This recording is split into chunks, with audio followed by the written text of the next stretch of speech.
काटने नोचने का नहीं है, बीमारी है अपने को मालूम है ना तुमको। मैंने पूरा पैसा दिया है, पूरा मजा करूंगा। पूरा था नहीं करने का, हाँ? एक तेरा भाई है, एक तू है। काट दिया, खून भी बंद नहीं होगा। निकल तू यहाँ से, निकल, निकल तो यहाँ से, निकल। अगली बार दिखा ना तो जान से मार दो, निकल यहाँ से। जय की बहुत जय जयकार हो रही है ना, अब बदनामी भी होगी।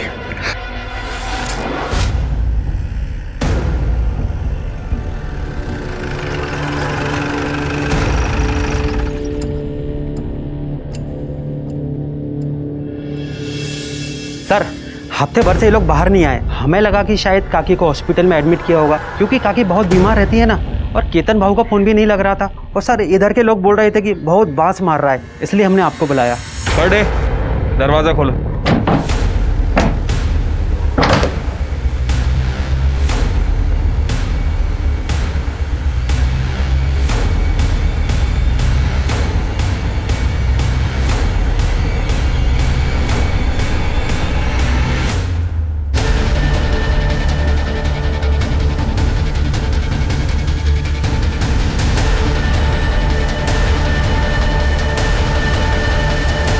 सर, ये तो वही HTP-21 वायरस है। ये सेक्सुअली ट्रांसमिट होता है ना? जी सर। सर, माँ बेटे थे दोनों, ऐसा कैसा पॉसिबल है? सोलापुर में 2 और संदिग्ध मौतें हुई। एक 90 साल की महिला और उनके 65 साल के बेटे की उसी HTP-21 वायरस से। इस वायरस के चलते हुए अब तक 30 मौतें दर्ज हो चुकी हैं, लेकिन अब तक डॉक्टर्स पता नहीं लगा पाए ये वायरस आउटब्रेक कैसे हुआ और इसे कैसे रोका जाए। इंसान को एक सामाजिक प्राणी माना गया है। हम सब समाज का एक अभिन्न अंग है। समाज हमारी सुरक्षा करता है और हम समाज की। पर कहते हैं ना, एक गंदी मछली पूरे तालाब को गंदा कर देती है। वैसे ही एक इंसान और उसका गलत मकसद पूरे समाज की जड़ें हिलाकर रख देता है। नमस्कार, मैं सोनाली कुलकर्णी आपका स्वागत करती हूँ क्राइम पेट्रोल सतर्क के इस नए एपिसोड में। आज की हमारी कहानी एक ऐसे हादसे की है जिसमें अनगिनत लोगों की जानें गई, कई परिवार उजड़ गए, सिर्फ एक इंसान के गुनाहों की वजह से। जनजीवन पार्टी जिंदाबाद! जनजीवन पार्टी जिंदाबाद! जनजीवन पार्टी जिंदाबाद! बसा, हमारे जनजीवन पार्टी ने हमारे सभी मेंबर्स के काम को देखते हुए और पार्टी की प्रेसिडेंट से डिस्कस करने के बाद हमारी जनजीवन पार्टी ने यह डिसाइड किया है कि सोलापुर यूथ विंग को इसके आगे जय निकम लीड करेगा।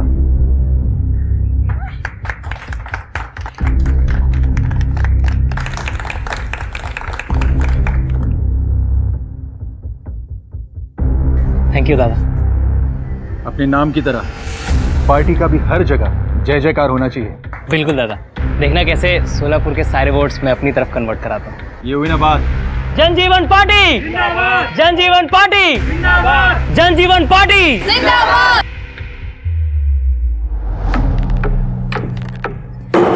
दादा, तू म्हणाला होतास की यूथ विंगची हेड तू मला बनवशील।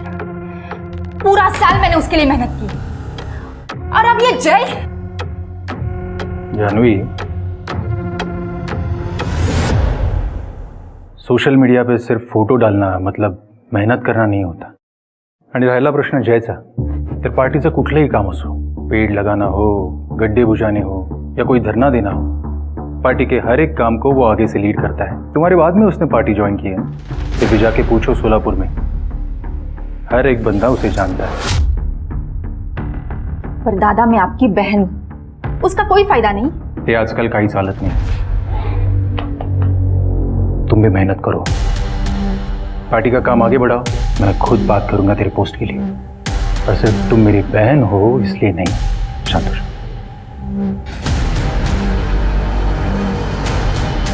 इस जय की इमेज तो अब मैं खराब करूंगी। यार, ये ऑटो भी अभी तक नहीं आया।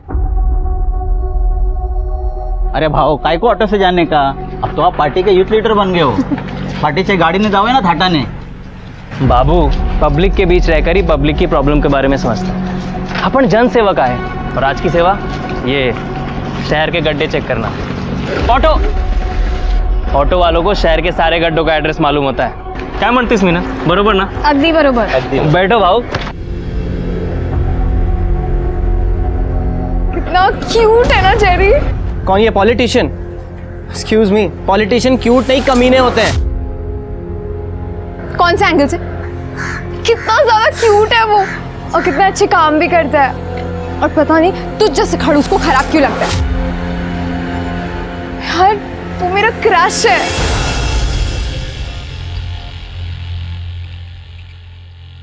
आई काय करतेस? बाबा बोलो ना आई को। ना बाबा, ना ना ना ना ना, माँ बेटे के बीच में मैं कुछ नहीं बोलूंगा। पता चला मेरे को नजर की तरह उतार के फेंक दिया। रिस्कस नको। गप्पा बसाओ दोनों। मेरी और मेरी आस्था के बीच मत आइए। मेरा बेटा तरक्की कर रहा है, पहले कॉलेज में टॉप किया और अब सोलापुर का युवा मोर्चा संभालेगा। देख लेना, मेरा बेटा पूरी दुनिया का मुख्यमंत्री बनेगा। हाँ, दुनिया का मुख्यमंत्री बनेगा। ओ बरोबर। वाह, उधर मेरा घर उजड़ रहा है और इधर मेरा बाप अपने सौतेले परिवार के साथ पार्टी कर रहा है। दादा क्या हुआ? घर उजाड़ रहा है म्हणजे? आइए अंदर बैठ के बात नहीं है, कोई जरूरत नहीं है। इसकी बीवी प्रीति ने मुझे फोन करके सब कुछ बता दिया है। ये कुछ काम धंधा करता नहीं है, बस यहाँ वहां मुंह मारता रहता है। प्रीति तलाक लेने वाली है। अच्छा है, मुक्त हो जाएगी। कैसा बाप है रे तू? खुद तो 2-2 शादियां की और मेरा एक घर बसने नहीं दे रहा है। चेतन, तेरी मां गुजर गई थी इसलिए मैंने दूसरी शादी की है, और तू क्या करता है? तेरी बीवी जिंदा है फिर भी। शी, प्रीतीने मला सगळं सांगितलंय। तू पुन्हा काम सोडलंस ना? प्रीति के साथ हूं मैं। ये नौबत मुझ पर नहीं आती अगर तू अपना बाप का फर्ज निभाता तो। मुझे बिजनेस से आउट कर दिया और इस सौतेले को सर पर बिठा के रखा है। इसको तो मैं मेरे बेटे की तरफ देखना भी मत। क्या कर लेगी तू? दिखाता हूं मैं तुझे। बड़े भाई की तरह इज्जत देता हूं मैं आपको। मेरी आई से ऊंची आवाज में बात नहीं करना। निगाह साला। देख लूंगा मैं तुम सबको।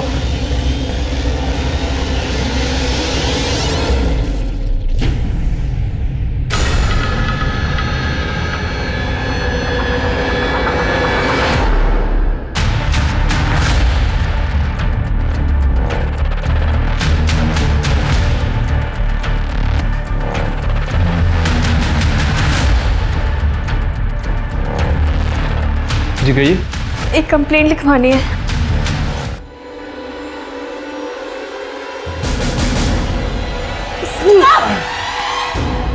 काटने नोचने का नहीं है, बीमारी है, अपने को मालूम है ना तुमको।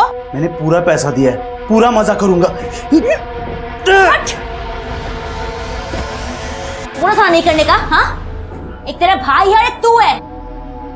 काट दिया, खून भी बंद नहीं होगा। निकल तू यहाँ से, निकल निकल तो यहाँ से, निकल। अगली बार दिखा ना तो जान से मार दो। निकल यहाँ से। जय की बहुत जय जयकार हो रही है ना, अब बदनामी भी होगी।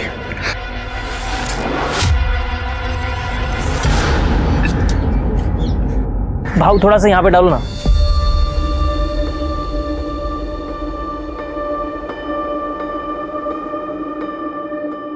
अरे इतना भी क्या अच्छा लगता है तुमको? अच्छा लगता है तो लगता है। हमारी यूनिवर्सिटी के टॉपर मिस्टर जय निकम, आज आपने शहर का आखिरी गड्ढा भर दिया है। तो आज आपको कैसा लग रहा है और इसके आगे की क्या क्या प्लानिंग है, जरा आप हमें बताएं। देश का बेस्ट लॉयर बनना, गरीबों को मुफ्त कानून व्यवस्था मुहैया करवाना और अपने शहर को बेस्ट स्मार्ट सिटी बनाना। और फिर इन सब के बीच अगर टाइम मिला तो तुमसे शादी करना।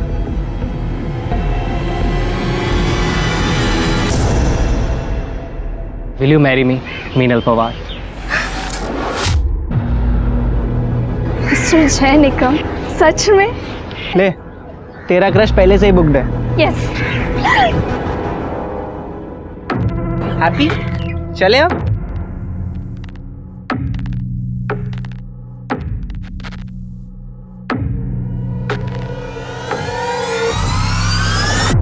भावा, कसा आहेस? दादा आप? जय, अच्छा हो तो मुझे इधर मिल गया। मैं तुझे सॉरी बोलना चाहता हूँ जय।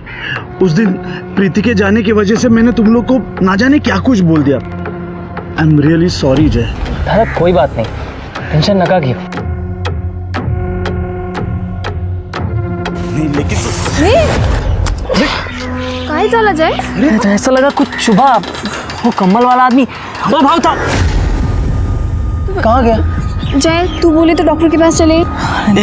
अरे ये मेरा छोटा भाई है और हम निकम खानदान के बेटे हैं। इतना सा चुभने से कुछ नहीं होता हमको। क्या बोलता बाबा? हाँ हो सकता है सेफ्टी पिन होगा उसके कम्बल में। हाँ वही चुभ गया होगा। पक्का ना जय? हाँ टेंशन नहीं।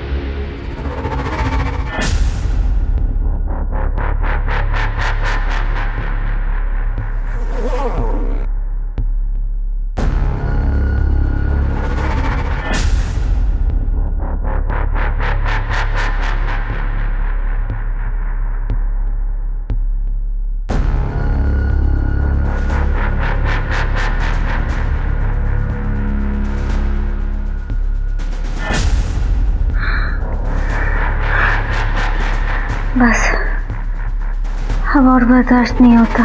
बस कुछ दिन और।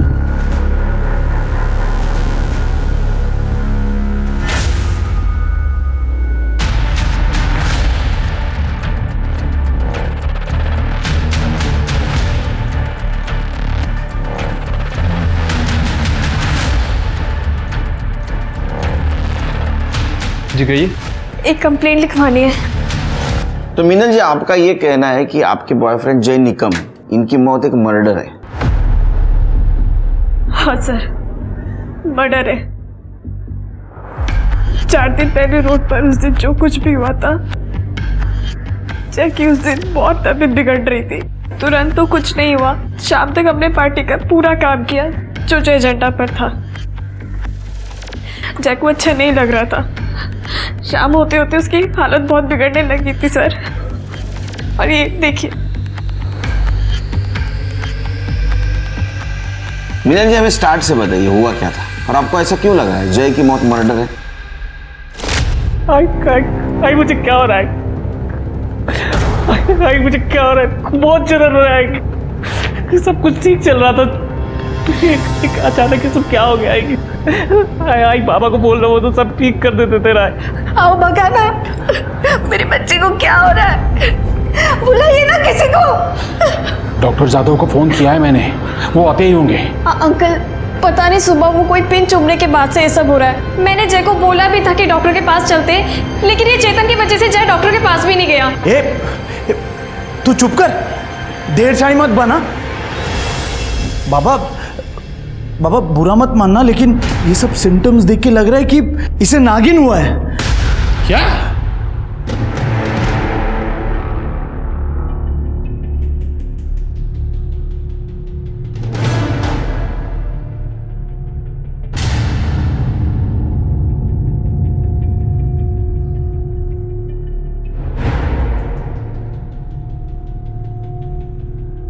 हे नाग देवता, मेरे बेटे की मदद करो, रक्षा करो।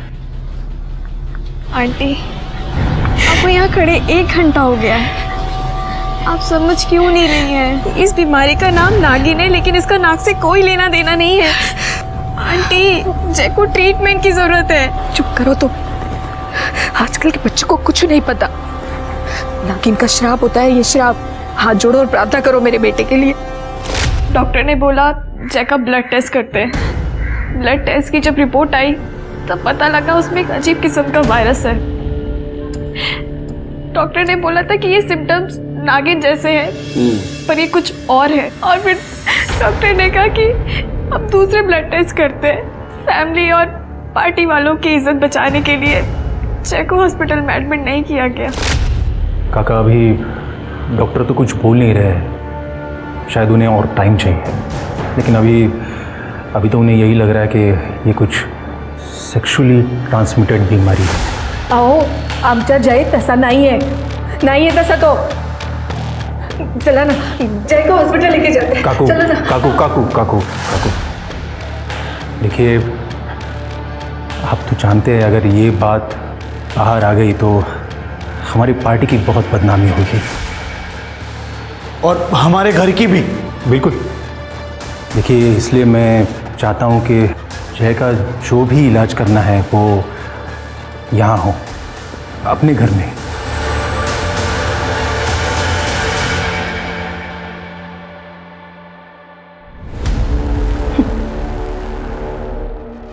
बहुत घमंड था मेरे दादा को तुझ पे, तुम्हारी इमेज पे। अब देखो, तुम्हारी इमेज ने तुम्हें हॉस्पिटल जाने के भी लायक नहीं छोड़ा। जानवी से पंगा लेना किसी के लिए सेफ नहीं होता।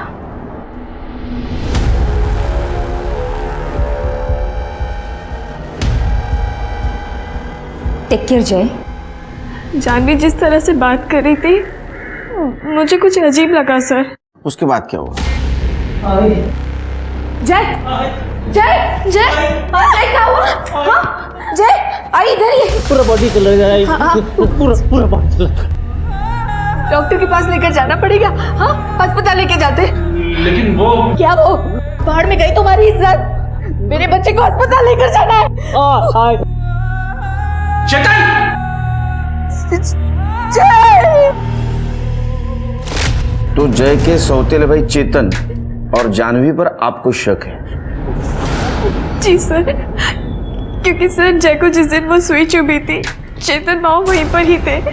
और सर जब जय की डेथ हुई थी तो चेतन बाबू ने 2-3 घंटे में जय का डेथ सर्टिफिकेट भी जुगाड़ लिया था, वो भी योगेश भाव के नाम पर। सर मैं चाह रही थी कि जय का पोस्टमार्टम हो, लेकिन चेतन बाबू ने किसी को पूछा तक नहीं। तो आपके पार्टी के हेड योगेश भाऊ, उन्होंने चेतन को रोकने की कोशिश नहीं की? सर योगेश भाव पार्टी के काम से मुंबई गए हुए थे, हमने उन्हें कांटेक्ट किया, वो तुरंत वापस आए। और जब वो वापस आए तो उन्होंने क्रियाक्रम रोकने की भी कोशिश की, पर तब तक क्रियाक्रम हो चुका था और जय की बॉडी जल चुकी थी। लेकिन जय को ये बीमारी भी तो हो सकती है। नहीं सर, डॉक्टर को इस बीमारी के बारे में ज़्यादा समझ नहीं आया, पर उन्होंने ये ज़रूर कहा था कि ये सेक्सुअली ट्रांसमिटेड डिजीज़ है। और सर यही वजह है कि मुझे जय का मर्डर लग रहा है, क्योंकि सर जय ऐसा था ही नहीं। जय आइक ना, हो आज मेरे घर पे कोई नहीं है तो दरवाजा अच्छे से लॉक करके सोना। जय प्लीज आज मेरे घर पे रुक जाओ ना। बघ मीनल, मैं ना बहुत ओल्ड फैशन मी तुझ्यावर प्रेम करतो। मैं ना शादी के बाद ही तुझे अपना बनाना चाहता हूँ। जब तू मेरी अर्धांगिनी बनेगी तभी मेरा तुझ पे कोई हक होगा। सर प्लीज मैं आपके हाथ जोड़ती हूँ, जय का मर्डर हुआ है, प्लीज आप इस पे इन्वेस्टिगेशन कीजिए सर, प्लीज प्लीज सर। हम जरूर इन्वेस्टिगेट करने की कोशिश करेंगे। अब जाइए। Thank you sir. ये चेतन को बहुत जल्दी थी भाई का अंतिम संस्कार करने की। शिरके, जय के दोस्त और योगेश, उनसे पूछताछ करो। और सबसे इंपॉर्टेंट वो कंबल वाला, उसने ऐसा क्या चुभाया कि जय की मौत हो गई?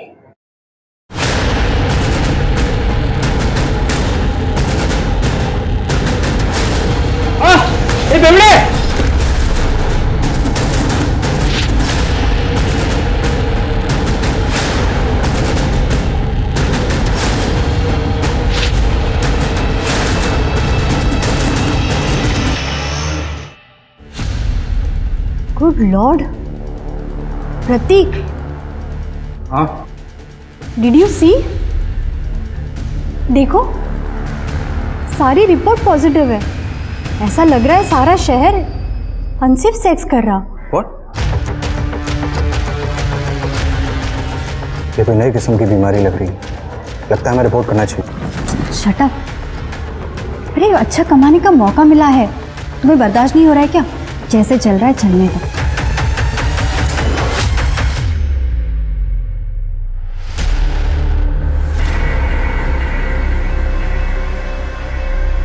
इतना फीवर कैसे हो गया तुझे? बारिश में भीगी थी क्या? नहीं मॉम, पता नहीं क्यों मुझे बैक में बहुत ज़्यादा ईचिंग हो रही है। Let me check.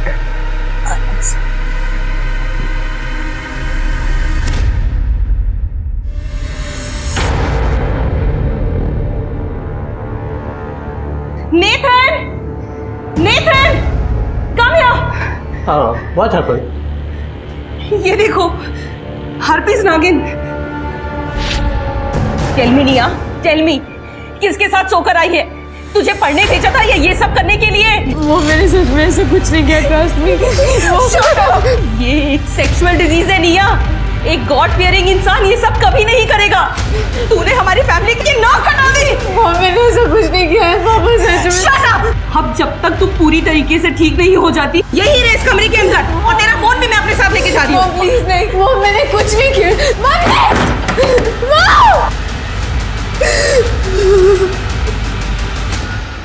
सर हमें तो होश ही नहीं था जय के जाने के बाद। चेतन ने किया सब कुछ। क्या आपको ऐसा नहीं लगता कि ये सब आपके बेटे और जय के सौतेले भाई चेतन ने किया होगा?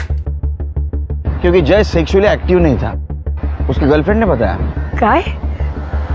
म्हणजे चेतन ने जय को मारा? मेरे जय को चेतन ने मारा? नहीं मंगला, चेतन? मंगला, मंगला नहीं, मंगला। मेरे जय को मारा? मंगला रुको। ने मेरे जय को खून किया। मैं ये मार डालूंगी। छोड़ो। छोड़ोगी नहीं। आप लेके जाइए, मेरे बेटे का खून किया। लेके जाइए। सर क्या बेवकूफ औरत है ये? उसका बेटा मरा है, जिसको तुमने घाई घाई में जला दिया। सर मैंने उसको जलाया क्योंकि उसके गंदे धंधों का कोई सबूत ना रहे। हम इज्जतदार लोग हैं सर, और अगर किसी को पता चलता कि उसको नागिन हुआ है, सब बर्बाद हो जाते, और मेरे बाबा का बिजनेस भी, और उस बिजनेस में मेरा भी हिस्सा है। डॉक्टर का नाम क्या है? डॉक्टर जाधव। सर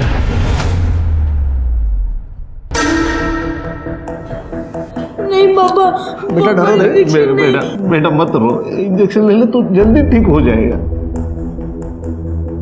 डॉक्टर साहब, मेरा बेटा ठीक नहीं होगा क्या? आपने जो दवाइयाँ बोली थी वो भी दे दी, खूब महंगा है तो औषध है। बाबूराव, ये HSV है, ये कभी ठीक नहीं होता।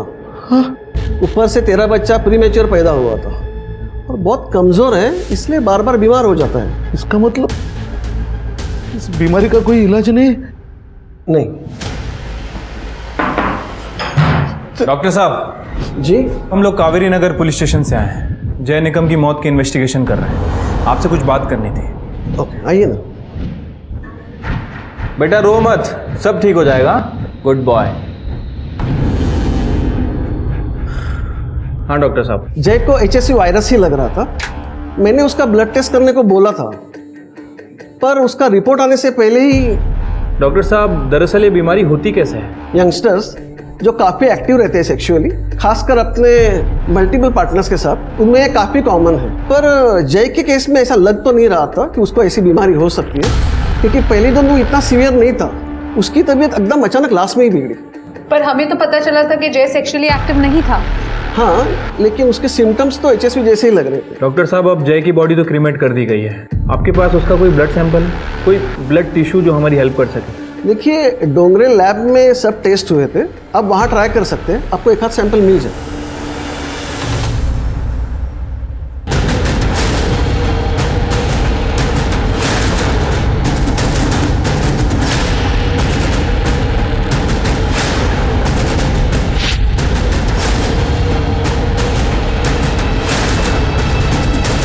Welcome doctor. Shirke, Trupti, doctor Vipul Rao है, बैठिए। हेलो। इंडिया के सबसे बेस्ट मेडिकल कॉलेज में प्रोफेसर है। इनको जय के केस के सिलसिले में यहाँ बुलाया।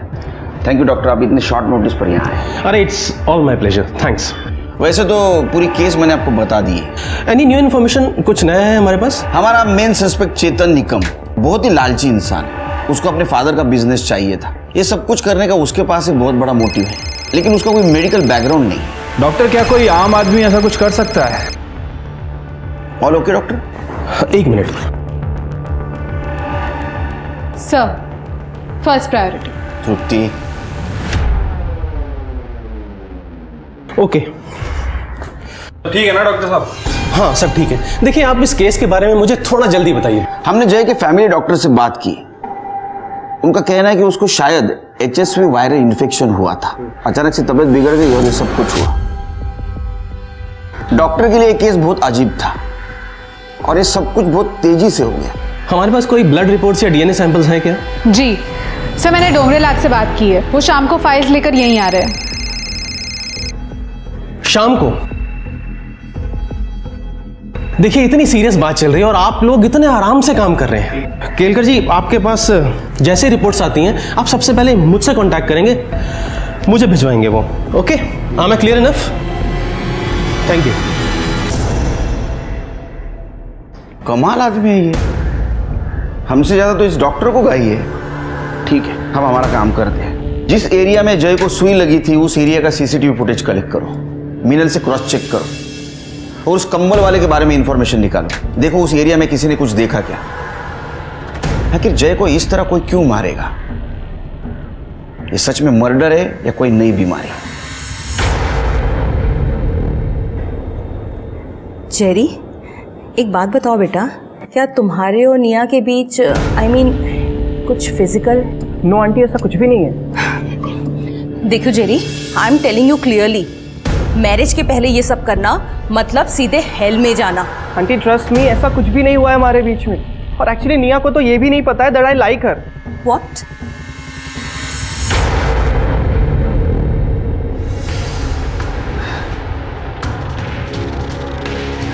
निया बेटा प्लीज मुझे बता, तो किसके साथ फिजिकली इन्वॉल्व हुई है? किसी के साथ कुछ भी नहीं किया।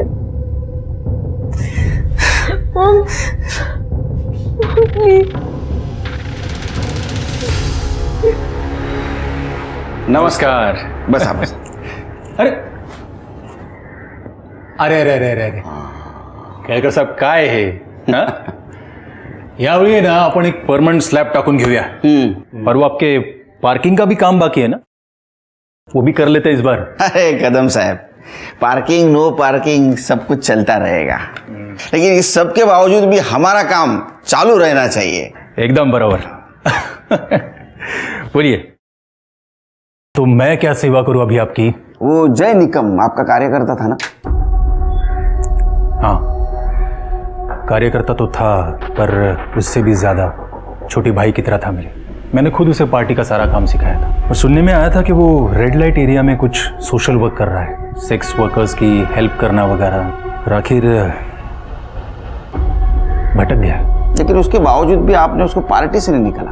नहीं हटाया, क्योंकि उसका सोशल मीडिया पे काफी अच्छा होल्ड था, लोगों के बीच जाकर काम करता था, पार्टी के हर एक काम को आगे से लीड करता था। और अगर ऐसे वक्त में मैं उसे पार्टी से निकाल देता तो फिर पार्टी के लिए तो ये सुसाइडल स्टेप हो जाता। ना, हमने सुना आपके बहन से उसका पंगा था।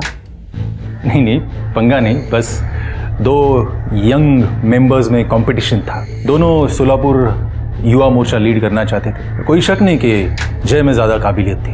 लेकिन इस सब की वजह से आपके बहन को तो गुस्सा आया होगा और शायद इसीलिए उसने बदला लेने की बात की। केळकर साहब, जानवी जिद्दी है, इसीलिए अभी तक पार्टी में आगे भी नहीं बढ़ी। जय की मौत तो कुछ HSV वायरस से हुई है ना, तो फिर मतलब ये इंक्वायरी वगैरह? क्योंकि वो बीमार होने से पहले उसको किसी ने कुछ चुभाया था और उसकी बॉडी भी जल्दबाजी में जलाई गई। मैं जानता हूँ, मैं जानता हूँ। मैं उस वक्त मुंबई में था। उसी वक्त मुझे चेतन का फोन आया था, कह रहा था कि अगर उसकी बॉडी जल्दी नहीं जलाई तो फिर वो बीमारी पब्लिक कर देगा, उसके फोटोग्राफ्स पब्लिक कर देगा। और आप तो जानते हैं पार्टी का इमेज का जब सवाल होता है तो खराब लगता है। ठीक है, आप जा सकते हैं, लेकिन आप और आपकी बहन शहर छोड़ के मत जाइए। हाँ ठीक है, चला। हाँ, मुझे डाउट आ रहा है शिरके, ये योगेश को चेतन ने जय की बीमारी एक्सपोज करने की धमकी दी थी और इसने बॉडी जलाने दी। इसके बहन पे ध्यान रखो, टेढ़ी खीर है वो। सर। अरे डॉक्टर आप? जी केलकर साहब, रिपोर्ट्स आई क्या? नहीं अभी तक नहीं आए। देखिए ये बीमारी इतनी बुरी तरह पूरे शहर में फैल रही है और आप लोग हैं ना केलकर साहब, ये एक नए किस्म का वायरस है, एक नया वेरिएंट है। नए किस्म का वायरस? जी, इसके सिम्टम्स बिल्कुल HSV जैसे हैं, यानी कि नागिन जैसे, लेकिन ये उसके मुकाबले कहीं ज़्यादा खतरनाक है। डॉक्टर्स ने इसे नाम दिया HTP-21 वायरस। HSV एक सेक्सुअली ट्रांसमिटेड डिजीज़ है और ऐसा लगता है कि HTP-21 भी इसी तरीके से फैल रहा है पूरे शहर में। जय इस बीमारी का पहला पेशेंट था और अगर हमें उसकी रिपोर्ट्स मिल जाएं तो हमें ये बीमारी ठीक करने में मदद मिल सकती है sir, as simple as that. Kelkar साहब देखिए, आपके पास जैसी ही रिपोर्ट्स आती हैं आप सबसे पहले वो रिपोर्ट्स मुझे भिजवाएंगे, मुझसे कांटेक्ट करेंगे। Thank you. हेलो, हाँ बोलिए, किधर है? सर इनकी बातें सुन के तो लग रहा है केस सॉल्व करने नहीं बल्कि हमसे इन्फॉर्मेशन निकालने के लिए आए। इसका बैकग्राउंड चेक करो। सर पुलिस अक्सर क्रिमिनल और क्राइम को समझ के परख के क्रिमिनल की मानसिकता पहचानती है और मुजरिम तक पहुंचती है, पर एक वायरस की मानसिकता क्या सुराग दे पाती पुलिस को। इसलिए पुलिस ने अपनी सारी इन्वेस्टिगेशन, शक की सारी सुई ऐसे लोगों की तरफ मोड़ दी जिनका साइंस या मेडिकल बैकग्राउंड हो, पर वहाँ भी उन्हें कुछ ज़्यादा सफलता नहीं मिल रही थी। दूसरी ओर इस महामारी से मरने वालों की तादाद बढ़ती जा रही थी। पुलिस के पास सस्पेक्ट्स कम थे और समय उससे भी कम। मुबारक हो शबनम, अब तुम्हारा मिशन पूरा हुआ। शहर में लोग धड़ाधड़ मर रहे हैं, सब कुछ तुम्हारी हिम्मत की वजह से हुआ है। अब उन्हें समझ में आएगा कि दर्द क्या होता है। अब मुझे मार दो, और बर्दाश्त नहीं होता। तेरी बॉडी में ये वायरस और भी खतरनाक होता जा रहा है। तेरा जिंदा होना इस वायरस के पनपने के लिए बहुत जरूरी है।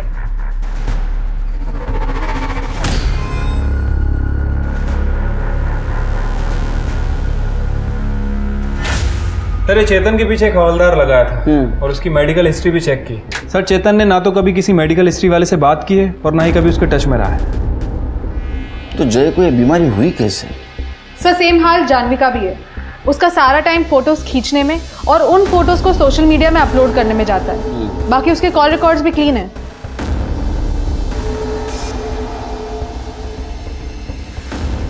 सर, अरे आपको आने में देर हो गई। सॉरी सर, वो मेरी वाइफ चाहती।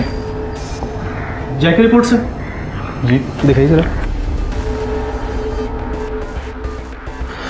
प्रतीक, जय इस केस का पहला पेशेंट था ना? जी, उसके बाद से ही शहर में केसेस बढ़ने स्टार्ट हुए थे। नहीं प्रतीक, ये सिर्फ सोलापुर में हो रहा है क्या? As far as I know, yes. Kelkar साहब, पूरे देश का मेडिकल डेटा एक्सेस करने का क्लियरेंस पुलिस वालों के पास होता है ना? विपुल जी काम डाउन, काम डाउन। आपको कंसल्टिंग के लिए यहाँ बुलाया है, इंट्रोगेट करने के लिए नहीं। Okay, I am sorry. Prateek एक बात बताओ, जय इस केस का पहला पेशेंट था। देखिए, अगर जय सोर्स है और अगर हमें उसका ब्लड सैंपल मिल जाए तो हमें ये बीमारी ठीक करने में काफ़ी मदद मिल सकती है, हेल्प मिल सकती है हमें। सर फिलहाल वर्कलोड काफ़ी ज़्यादा है, पर फिर भी मैं ट्रैक करने की कोशिश करूँगा। I try my best. देखिए, आप मेडिकल फील्ड से हो, अगर फिर से कुछ ज़रूरत पड़ी तो मैं बुला लूँगा आपको। Sure sir. Okay sir, fine. Thank you sir. Okay.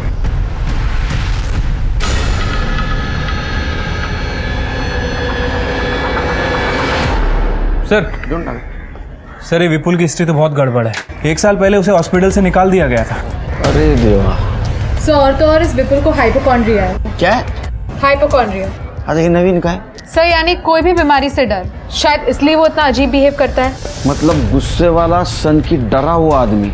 अरे बाप रे, ऐसा आदमी तो टिकिंग टाइम बम से भी डेंजरस होता है। इसके ऊपर नजर रखो। अरे प्रतीक, कहाँ गए थे? ये देखो, एक लड़की की रिपोर्ट मिली है, निया पिंटो। इसकी रिपोर्ट बिल्कुल जय निकम की रिपोर्ट से मैच करती है।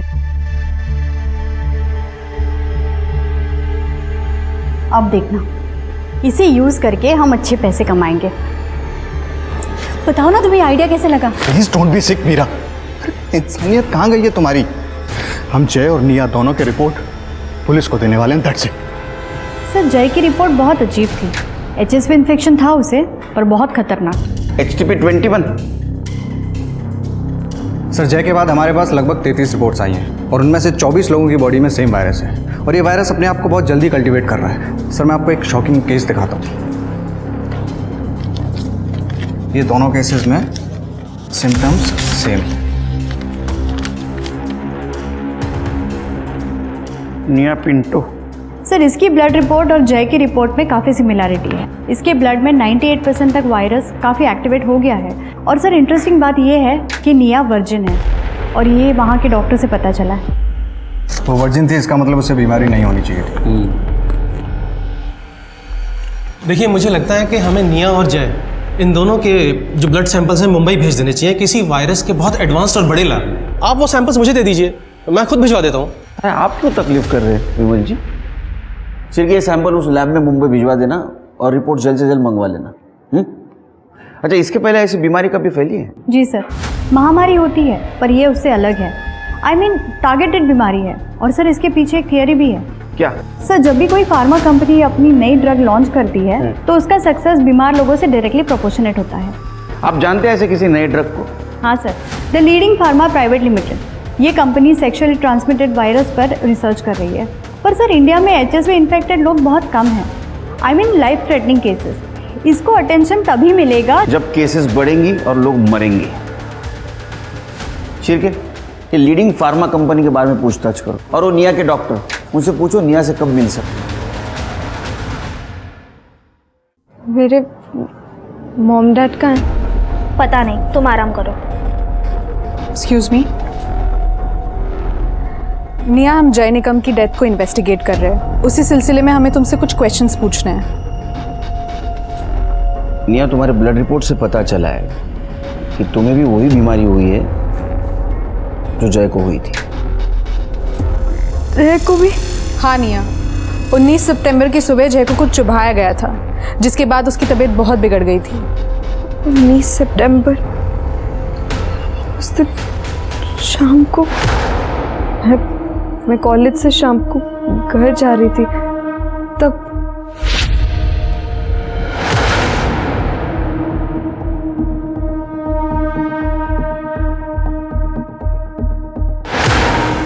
निया, हमें आई विटनेस ने बताया वहां एक कंबल वाला था।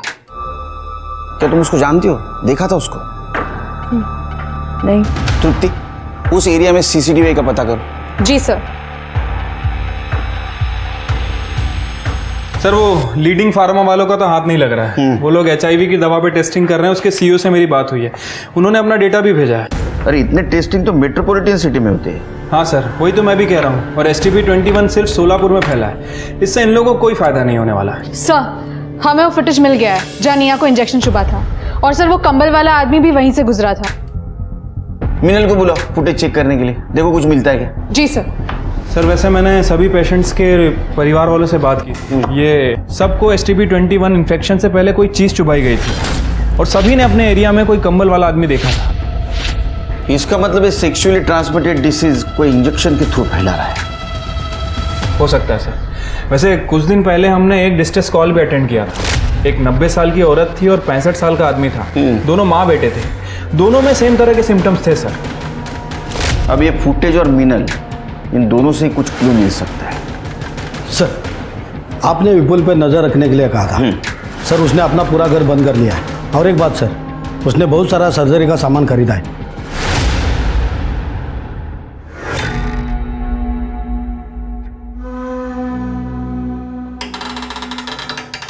आई सॉरी आई, मुझे ये करना पड़ेगा, नहीं तो मैं मर जाऊंगा आई, और मैं मरना नहीं चाहता।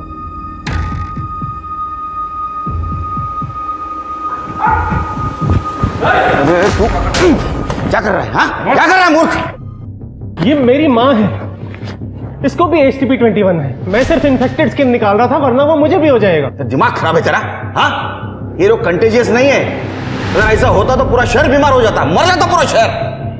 कोई इस बीमारी को इंजेक्शन के थ्रू फैला रहा है। क्यों चला? इसको खुला छोड़ना वायरस से भी डेंजरस है। चल। नहीं सर, इसमें भी फेस विजिबल नहीं है उसका।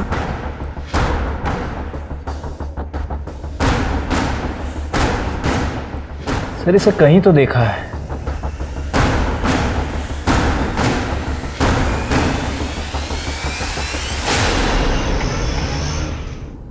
जैन सर, जैन, इस वायरस की वजह से शहर में 32 लोगों की मौत हुई है। अगर यही हाल रहा ना तो सारे हॉस्पिटल भर जाएंगे। एक आदमी जिंदा नहीं रहेगा शहर में। सर मुझे लग रहा है कि इसके पीछे उस कम्बल वाले का ही हाथ है। तो ढूंढो उसे Shirke. Sir Mumbai virus lab से जय और निया की ब्लड रिपोर्ट आ गई है। सर रिपोर्ट के हिसाब से दोनों के ब्लड में हर्पीस वायरस नाम का खतरनाक वेरिएंट है H-MEGA2। और सर इसके साथ साथ ITP ब्लड डिसऑर्डर के ट्रेसेस भी मिले हैं। STP-21 इसी का म्यूटेंट वर्जन है सर। मतलब ये दोनों बीमारियां एक दूसरे से जुड़ी हुई है? नहीं सर, मुझे कुछ गड़बड़ लग रही है। सर ये देखिए, पिछले महीने मुंबई वायरस लैब से H-MEGA2 मंगवाया गया था और एड्रेस देखिए डोंगरे लैब का है। उठाओ उनको। ये वायरस तुमने मंगवाया था, ये वायरस तुमने सारे शहर में फैलाया। 32 लोगों की मौत हो गई, मर्डर का केस ठोकूंगा, नाटक बंद करो। नहीं सर, वो सर हम मानते हैं कि हम अपनी पर्सनल स्टडीज के लिए ये सब सैंपल मंगवाते थे, लेकिन सर ये हमने नहीं मंगवाया। ये क्या है? ये तुम्हारा लेटर हेड, तुमने रिक्वेस्ट की थी ना मुंबई लैबोरेटरीज को वायरस के लिए। ये तुम्हारा सर्टिफिकेट, ये तुम्हारा लाइसेंस, ये क्या सब फेक है? सर एक मिनट सर, हम क्लिनिक के एड्रेस पे कुछ भी नहीं मंगवाते थे।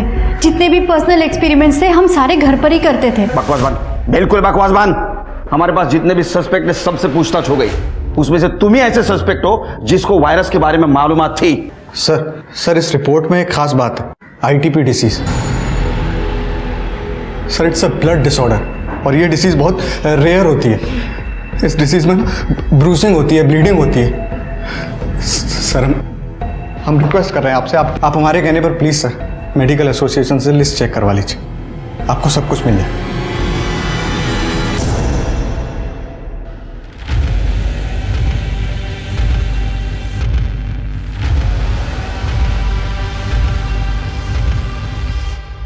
सर मैंने सारे ITP पेशेंट्स को चेक किया। जय का कनेक्शन सिर्फ एक ही पेशेंट से मिला है, उसका नाम है शबनम, जो रेड लाइट एरिया में रहती है। और सर ये शबनम 2 सितंबर से गायब है। क्यों, क्या हुआ?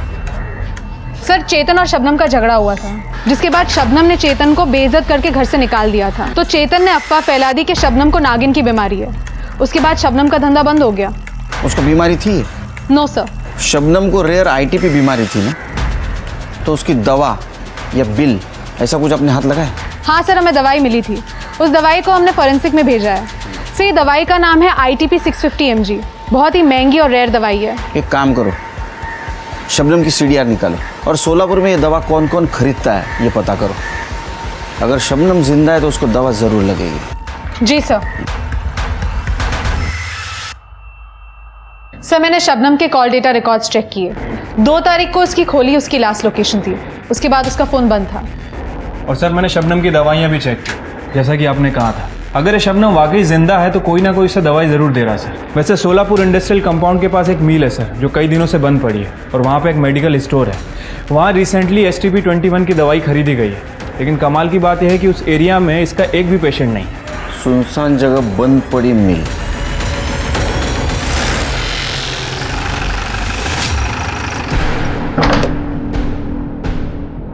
शबनम, रस्सी खोलो, कड़े एम्बुलेंस ला बोलो। सर किसने किया तुम्हारे साथ ये? कौन है वो?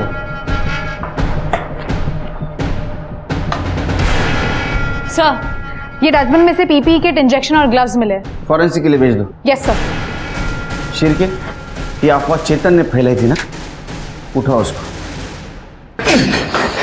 पहले शबनम के बारे में अफवाह फैलाई क्योंकि उसने रुक घर से धक्के मार के निकाल दिया था, और बाद में ये सारी बीमारी तूने शहर में फैलाई। सर वो एक सेक्स वर्कर एक इज्जतदार आदमी को ऐसे भगा दे, बुरा नहीं लगेगा क्या? सेक्स वर्कर को इज्जत नहीं, और उसके पास जाने वाले मर्द को बहुत इज्जत है। हाँ, उसको बदनाम करके तेरा पेट नहीं भरा इसलिए तूने उसको किडनैप किया, अपने भाई का मर्डर कर दिया। नहीं सर। ये कौन है? पहचान? तू है ना कंबल ओढ़ के सारे शहर में घूम रहा है ना इंजेक्शन मारते? सर बगा ना, उसका कॉम्प्लेक्शन और मेरा कॉम्प्लेक्शन अलग है सर। सर जिस दिन शबनम गायब हुई थी मैं मेरी बीवी के घर पे गया था उसको मनाने। सर मैंने जय को सच में नहीं मारा है।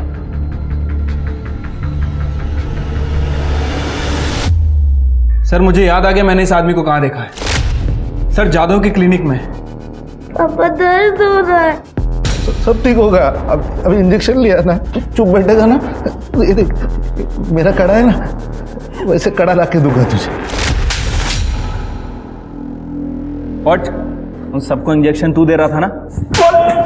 तेरे से पूछ रहा हूं, तू दे रहा था ना इंजेक्शन? बोलता क्यों नहीं? बोल। हाँ 5:30 मेंटल घरी आलो. सर इस बाबूराव को बहुत तोड़ा लेकिन कुछ बोल नहीं रहा है सर. इसका मतलब ये महामारी उसने नहीं फैलाई. सर बाबूराव के बेटे को बचपन से HSV था. उसकी माँ एक सेक्स वर्कर थी. बच्चा बहुत ही प्रीमेच्योर पैदा हुआ था, इसलिए उसकी इम्यूनिटी भी बहुत कम थी. और आस पड़ोसी के लोग का कहना है कि बाबूराव बहुत ही खुश हो रहा था कि बीमारी फैल रही थी. उसका कहना था कि फाइनली उसके बेटे का इलाज हो जाएगा.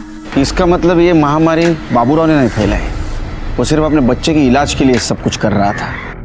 हो सकता है सर. वैसे मैंने शबनम की मेडिकल रिपोर्ट भी चेक की. शबनम को अभी तक होश नहीं आया सर, लेकिन उसकी बॉडी पे इस तरह के पंचर वुंड्स है जैसे लगता है कि किसी ने गलत तरीके से उसका ब्लड निकाला है. तो हो सकता है जिसने ब्लड निकाला उसको ब्लड निकालने का तरीका मालूम नहीं था, जैसे कि बाबूराव. सर बाबूराव हो सकता है, लेकिन वो मुंबई से इतनी अच्छी इंग्लिश लिख के वो वायरस नहीं मंगवा सकता. उसका फ़ोन चेक करो. सर क्लब के फिंगरप्रिंट्स मैच हो गए.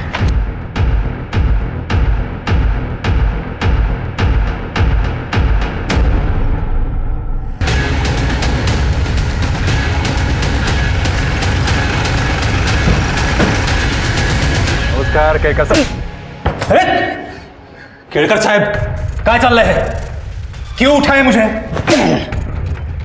तेरे बात तो बाद में करेंगे, तेरी चमड़े उधेड़ूंगा पहले. वैसे तो 3rd डिग्री भी बहुत कम है तेरे लिए. हाथ नहीं लगाना. शबनम को होश आया और उसने सब कबूल किया. तेरा और उसका प्लान था ना ये. तेरे फिंगरप्रिंट भी मैच हुए और बाबूराव ने कबूल किया है. ये HTP-21 वायरस बाबूराव इंजेक्ट करता था ना. 47 लोगों की जान गई है. 47 लोगों का मर्डर किया है तुमने. हाँ किया है मैंने मर्डर, पर मारना सिर्फ एक को चाहता था मैं, उस जय को. मेरे पीछे आके मेरी पोजीशन ले रहा था वो. आज तक पार्टी ने कभी मुझे टिकट नहीं दिया. मेरी एरिया में अगर उसे टिकट दे दी थी पार्टी तो मेरी इज्जत तो. इसलिए बदला लेना चाहता था मैं. उसी वक्त इस शबनम के बीमारी के बारे में मुझे पता चला. शबनम रो क्यों रही हो? कुछ प्रॉब्लम है? साहब आप कितने अच्छे हैं. और वो चेतन, उसने हमारा धंधा बंद करवा दिया. बोलता कि मुझे नागिन है. अब कोई ग्राहक भी नहीं है मेरे पास, कोई नहीं आता मेरे करीब. निकम भाइयों ने तो मेरे भी नाक में दम करके रखा है. मेरा बस चले तो मैं ऐसे हर मर्द को नागिन की बीमारी दे दूं, तब इन्हें पता चलेगा कि इज्जत उतारना किसे कहते हैं. मैंने रिसर्च किया, तब मुझे पता चला इस बीमारी का डेडली वेरिएंट मुंबई में है. तभी मैंने मेरे स्वीपर बाबूराव को डोंगरे लैबोरेटरी में काम पे लगा दिया. मैं जानता था उसके बेटे को वही बीमारी है. मैंने उससे कहा कि ये बीमारी अगर लोगों में फैलेगी ना तो गवर्नमेंट इस पे दवा निकालेगी, तेरे बेटे का फ्री इलाज हो सकता है. फिर क्या, बाबूराव हर एक बात मानने लगा मेरी. उस डोंगरे लैबोरेटरी से सर्टिफिकेट, लाइसेंस, डिग्री सब कुछ चुरा के उसने मुझे दे दिया. मुंबई से वो डेडली वेरिएंट मैंने एक्सपेरिमेंट के नाम पे इस डोंगरे लैब के एड्रेस पे मंगवा लिया, जो उस स्वीपर बाबूराव ने मुझे दे दिया. मैं जानता था अगर मेरा काम नहीं हुआ तो ये वायरस मुझे फिर लगेगा, क्योंकि मैंने पढ़ा था इस वायरस को स्टोर करने का सबसे अच्छा तरीका ह्यूमन बॉडी होती है. बस इसीलिए मैंने उस वायरस को शबनम के बॉडी में इंजेक्ट कर दिया, जहां से वो और डेडली हो गया. फिर क्या, बाबूराव ने उस वायरस को जय के बॉडी में इंजेक्ट कर दिया. उसी दिन जय ने ब्लड डोनेट किया और लोग धड़ाधड़ मरने लगे. मैं जानता था इस बात का मुझे पॉलिटिकल एडवांटेज भी मिलेगा. इस बात को लेके मैं गवर्नमेंट को घेर सकता हूं. फांसी से कम सजा नहीं होगी, ये तो मैं देखूंगा. कुछ नहीं कर पाओगे तुम, बाहर आ जाऊंगा मैं. योगेश, शबनम और बाबूराव किसी वायरस से कम नहीं लगते. याद रखिए, इंसान है तो उसकी इज्जत है. जब इंसान ही नहीं बचेगा तो इज्जत, पावर, कुर्सी का फायदा क्या. अब मैं सोनाली कुलकर्णी आपसे इजाज़त लेती हूँ. क्राइम पेट्रोल सतर्क के साथ मेरा ये सफ़र फिलहाल यहीं तक का था. अभी कुछ समय के लिए मैं एक ब्रेक ले रही हूँ. मैं अपने क्राइम पेट्रोल की टीम का और दर्शकों का तहे दिल से शुक्रिया अदा करना चाहती हूँ आपके प्यार और साथ के लिए. कल से क्राइम पेट्रोल सतर्क का एक नया अध्याय शुरू हो रहा है, जिसमें अनेकों हैरतअंगेज जुर्म की कहानियाँ आपके सामने लाई जाएंगी, जो आपको चौंकाएंगी और आपको चौंकना भी करेंगी. तो देखते रहिए क्राइम पेट्रोल सतर्क रात 10 बजे सिर्फ सोनी टीवी पर. अपना और अपनों का ख्याल रखिए और कोविड और क्राइम से डट कर लड़िए. जय हिंद.